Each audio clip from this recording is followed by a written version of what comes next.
Hello kids, how are you all? Hope you all are fine. So, in our last lecture we did chapter number 22, that was comprehension. Right? उसमें हमने एक beautiful सा दो stories देखा and one poem देखा. And the poem we did was the of frogs. 20 frog went to school. Right? सो आपको comprehension मतलब पता चल गया कि जहाँ पैराग्राफ या तो स्टोरी या तो कोई पोएम दिया होता है, अकॉर्डिंग टू दैट आपको कोई क्वेश्चन दिए गए होते हैं और उस क्वेश्चन को आपको अकॉर्डिंग टू पैराग्राफ, स्टोरी और पोएम आपको आंसर करना होता है.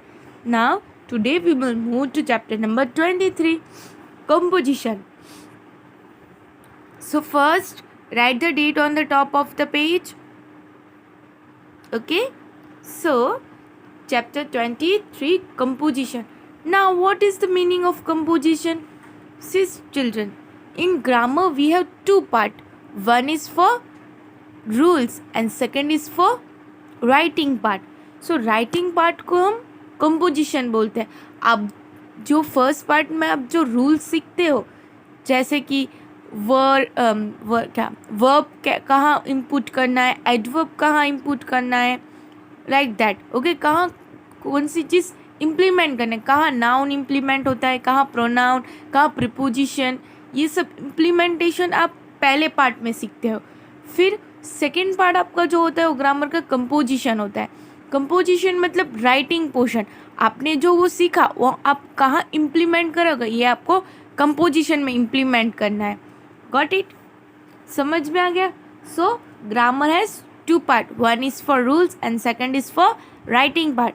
यहाँ कंपोजिशन में आपको राइटिंग में क्या क्या लिखना होता है, story writing, essay writing, letter writing. अब जैसे जैसे हाईएस्ट स्टैंडर्ड में जाओगे ऐसे ऐसे आपको दिया जाएगा. अभी फ़िलहाल आपके लेवल के अनुसार इधर आपको छोटा छोटा स्टोरी दिया गया है एंड आपको लेटर्स दिए गए. So today we will learn how to write story. Story कैसे लिखना होता है, कैसे पैराग्राफ लिखना होता है, मैं आपको सिखाऊंगी. Okay, so let us start. Can you see a picture over here? Here are some children. See, देखो सबके हाथ में स्टिक है और उन्होंने तोड़ दिया. और इधर देखो आप, एक के हाथ में स्टिक है and he is trying to break it but could not break it. So let's see what is given. See, first of all I will tell you the story. Okay, मैं आपको पहले स्टोरी बता देती हूँ, फिर आप ही में बताना कि कौन सी लाइन किस में आएगी. Okay, see first let us read this. Number the sentences in the right order to form a story based on the picture given above. So above आपको कुछ पिक्चर दिए गए हैं, अकॉर्डिंग टू दैट आपको कुछ सेंटेंसेस दिए गए हैं. सो आपको पहले सेंटेंसेस को देखना है, रीड करना है और फिर पिक्चर को देख के आपको उसमें ऑर्डर देना है. Okay, one has been done for, एक हमारे लिए किया गया है.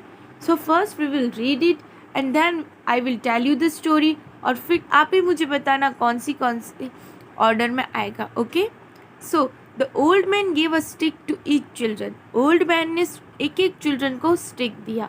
The children tried but could not break the bundle of stick. Children ने बहुत ट्राई किया बट बंडल ऑफ, पूरा जो बंडल था स्टिक का, वो तोड़ नहीं पाए. तो old man saw some children fighting. Old man ने कुछ चिल्ड्रंस को झगड़ते हुए देखा. The children learn that we are strong when we are together. Children ने क्या सीखा इससे कि जब हम साथ में रहते हैं तब हम स्ट्रांग होते हैं, और जब अकेले रहते हैं तब हमें कोई हेल्प नहीं करता. बट जब हम स्ट्रांग रहते हैं, हम सब साथ में रहते हैं, तो we are strong. For example a family, when a family is with us, जब आपके फैमिली आपके साथ रहते हैं that means you are stronger. But आप अगर अकेले हो जाओगे तो कोई आपको हेल्प नहीं करेगा. Then the old man gave them a bundle of sticks and asked them to break it. फिर उन्होंने बंडल ऑफ स्टिक दिया, एक बंडल दिया स्टिक का और बोला ये तोड़ के दिखाओ. Each child was able to break his or her own stick. सब चिल्ड्रन ने अकेले अपना एक एक स्टिक तोड़ दिया. Got it? So पहले मैं आपको स्टोरी बता देती हूँ. सो ये जो ओल्ड मैन है, उन्होंने इन बच्चों को झगड़ते देखा। जब उन्होंने झगड़ते देखा, उन्होंने क्या किया, उनको एक बंडल दिया स्टिक का और फिर बोला इसको तोड़ के दिखाओ। फिर सब ने ट्राई किया बट टूटा नहीं। That means when you are together no one can break you. जब तुम सब साथ होते हो तो तुम्हें कोई भी तोड़ नहीं सकता। बट उन्होंने नहीं तोड़ नहीं सके। फिर उन्होंने क्या किया, फिर उन्होंने सबको एक एक स्टिक दे दी और बोला अब ये एक एक स्टिक तोड़ो। फिर उन्होंने सब ने एक एक स्टिक इजीली तोड़ दी। That means when you are alone, जब आप अकेले रहते हो तब आपको कोई भी तोड़ सकता है। Easily they can break you, easily they can demotivate you, got it. Easily वो आपको डिस्गाइड कर सकते हैं जब आप अकेले होते हैं। बट जब आप टुगेदर होते हो, साथ में होते हो, तब आपको कोई ब्रेक नहीं कर सकता। So moral of the story is that when we all are together no one can break us, got it. Okay, चलो अब आप इसमें मुझे बताना। Okay, so first point was an old man saw some children fighting. एक old man ने सब children को फाइट करते हुए देखा। फिर क्या हुआ, उन्होंने बंडल ऑफ स्टिक दिया, right. So then the old man gave them a bundle of stick and asked them to break it. फिर ओल्ड मैन ने बंडल ऑफ स्टिक दिया और उनको तोड़ने के लिए बोला। फिर क्या किया, the children try but could not break the bundle. Children ने ट्राई किया बट वो बंडल ऑफ स्टिक को तोड़ नहीं सके। फिर the old man gave a stick to each child. फिर एक एक चिल्ड्रन को एक एक स्टिक दिया। फिर each child was able to break his और हर स्टिक। फिर जब एक एक स्टिक दिया तब सबने एक एक करके तोड़ दिया, बिकॉज वो सिंगल था, अलोन था, that is the reason it break. But जब बंडल में होता है, जब we all are together, no one could break us. फिर उन्होंने क्या लर्न किया इससे, the children learn that we are strong when we are together. जब हम साथ में होते हैं तब at that time we all are strong, got it. So you will write the number over here, first one, second one, third one, fourth one, fifth one and sixth one, got it. So shall we move ahead to page number 117? Okay, so question number B, write down the entire story in the proper order in a paragraph below. आपको भी वो paragraph में लिखना है। Okay, तो आपने story उधर order में अरेंज किया, अभी आपको इधर पैराग्राफ में लिखना है। आप कैसे लिखोगे, सी इधर जगह आपको ओनली 6 लाइन दिए गए हैं। सो मे बी आपको लाइनिंग स्टोरी कंप्लीट करने में प्रॉब्लम हो। सो आप दोनों साइड लाइन खींच लो, सी इधर ऐसे करके, both the side make line.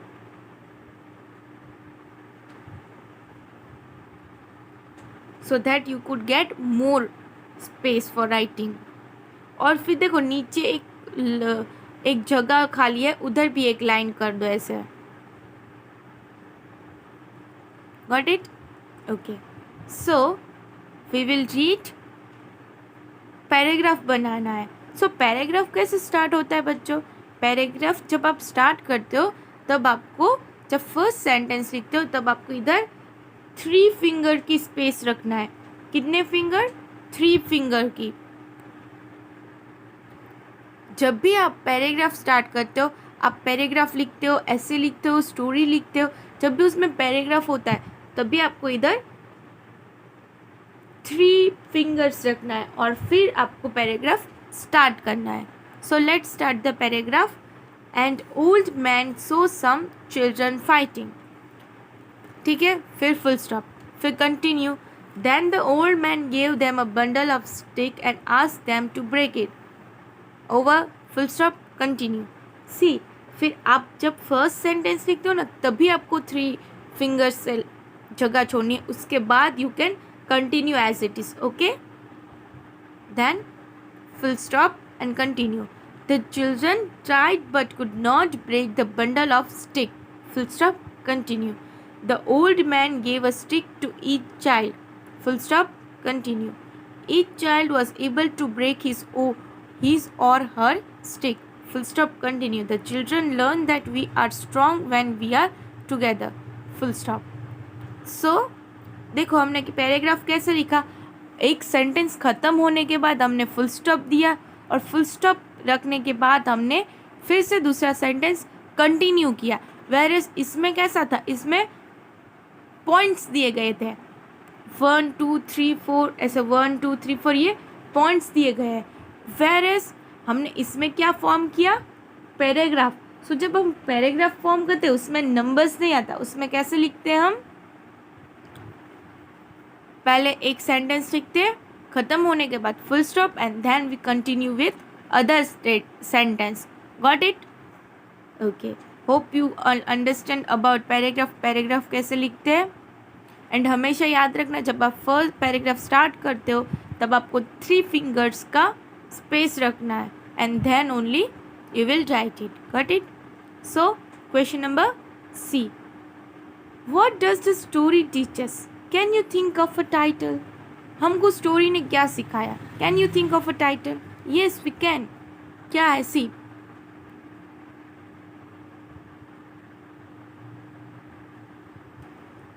Story teaches when we are together, no one can break us. What it teaches, that when we are all together, no one could break it. जब हम सब साथ में होते कोई हमें ब्रेक नहीं कर सकता. बट हम जब सबसे लड़ते झगड़ते फिर अकेले हो जाते, फिर कोई हमें हमारा साथ नहीं देता और फिर हमें ईजीली कोई डिमोटिवेट कर सकता है, ईजीली कोई हमें कुछ भी कह सकता है. राइट? और जब आप साथ में होते हो तो किसी की हिम्मत नहीं होती आपको कुछ बोलने की, because you all are together. So understand it. Okay, so shall we move to question number D? Okay. The picture below shows children returning from school.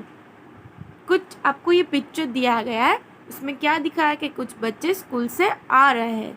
Before going home, they decide to play in rain. Rainy season था, rain आ रहा था. So वो घर पे जाने के पहले they all decide that हम थोड़ी देर रेन में खेलेंगे. Think of words related to rain and write them down. कुछ वर्ड्स आप सोचो जो रेन के साथ रिलेटेड हो. One has been done for you. एक आपके लिए किया गया है. Let us see. Thunder.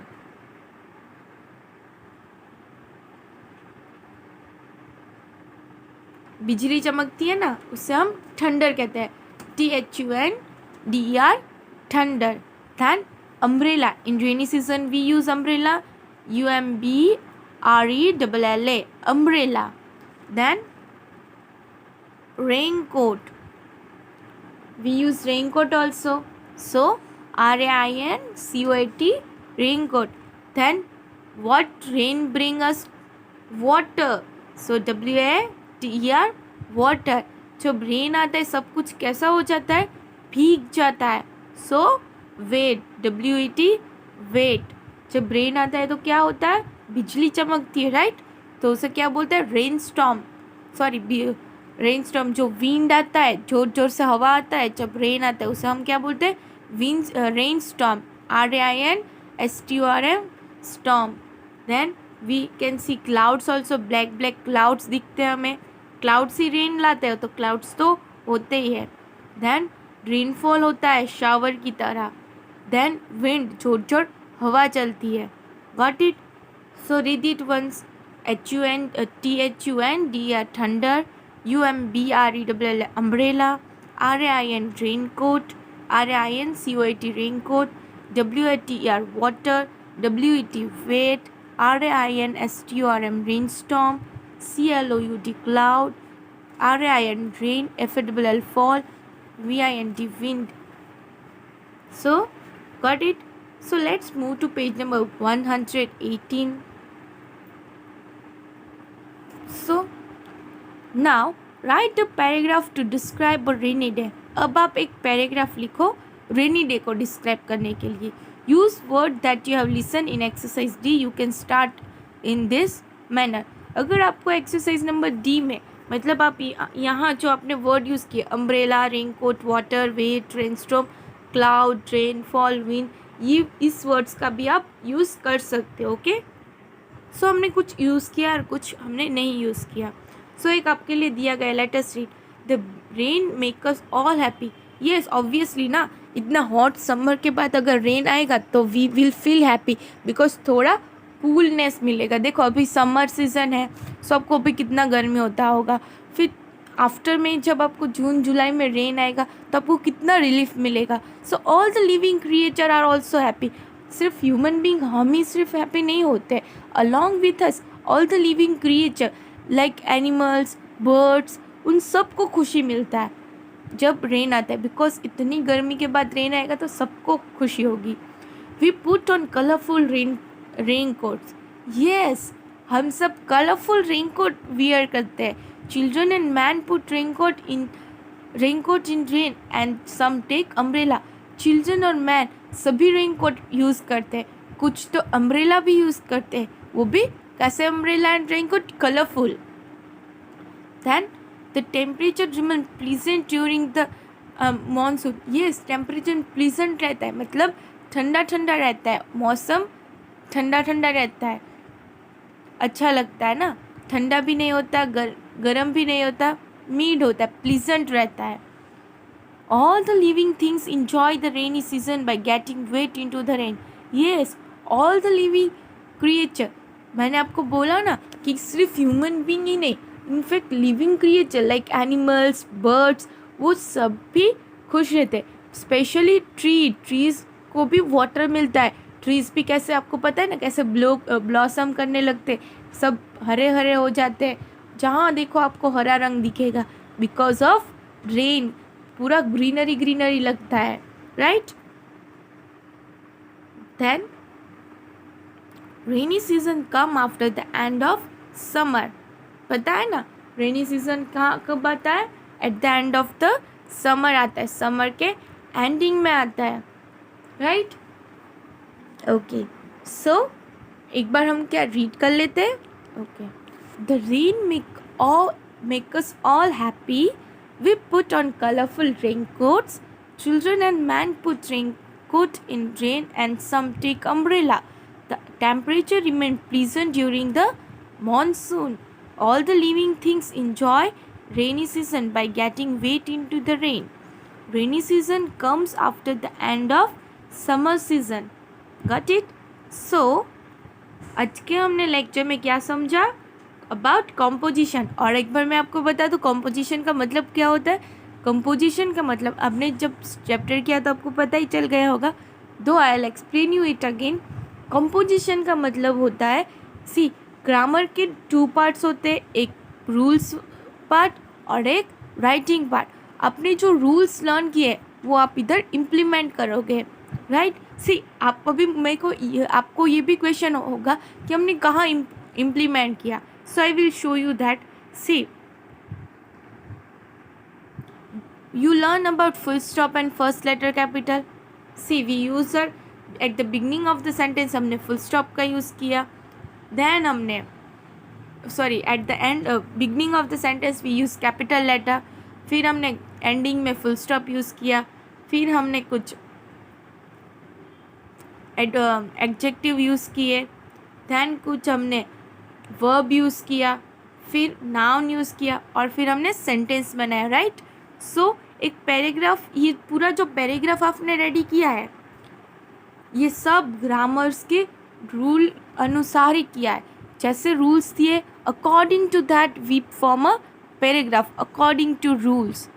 यहाँ आप जैसे रीड करोगे आपको सेवरल चीज़ मिलेगी, इसमें नाउन मिलेगा, आपको प्रोनाउन मिलेगा, एडजेक्टिव मिलेगा, आपको देन एडवर्ब मिलेगा, प्रपोजिशन मिलेगा, सब चीज़ इसमें आपको मिलेगी। That means it is a writing portion. Composition मतलब राइटिंग पोर्शन। इधर आप पैराग्राफ लिखते हैं, हम स्टोरी लिखते हैं, ऐसे लिखते हैं, लेटर लिखते हैं। Got it? ओके, सो समझ में आ गया? Hope you all understand it properly. आपको ये पूरा समझ में आ गया? ओके. सो आज के लिए आपका होमवर्क होगा, आपको ये कंप्लीट करना है आपके टेक्स्ट बुक में पेज नंबर 116, 117 और 118. Got it? So bye bye and have a good day.